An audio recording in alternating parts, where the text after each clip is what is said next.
పూరా local. Welcome to పూరా local.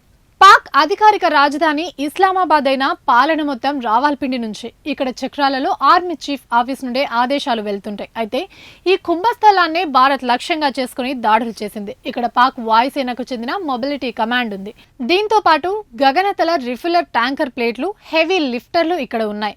ఈ నేపథ్యంలో పాక్ దుందుడుకు చర్యలకు ప్రతిగా భారత్ అత్యాధునిక క్షిపణులు, గైడెడ్ మ్యునిషన్, లైటరింగ్ మ్యునిషన్ వాడినట్లు తెలుస్తుంది. వీటితో రఫీక్ మురీద్, చక్రాల, రహీమ్ యార్ ఖాన్, సుక్మర్, చునియన్, పర్సూర్, సియాల్కిట్ స్థావరాలపై మన యుద్ధ విమానాలు దాడులు చేశాయి. ఇందులో వైమానిక స్థావరాలు, కమాండ్ కంట్రోల్ సెంటర్లు, రాడెడ్ సైట్లు, ఆయుధ నిల్వ కేంద్రాలున్నాయి. భారత్ వాడిన వాటిలో హ్యామర్ గైడెడ్ బాంబులతో పాటు స్కాల్స్ క్షిపణే కాకుండా BrahMos super sonic cruise missile ఉండే అవకాశాలున్నాయని అంతర్జాతీయ మీడియా సంస్థ పేర్కొంది.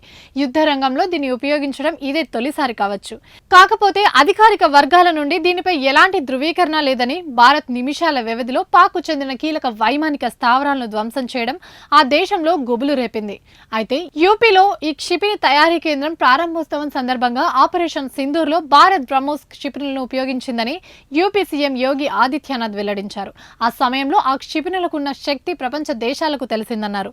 దీని ప్రభావం గురించి తెలియని వారు ఎవరైనా ఉంటే పాకిస్తాన్ అడిగి తెలుసుకోవాలని సూచించారు. ఇవి ఇప్పటివరకు ఉన్న అప్డేట్స్. మరిన్ని అప్డేట్స్ కోసం చూస్తూనే ఉండండి పూరా లోకల్.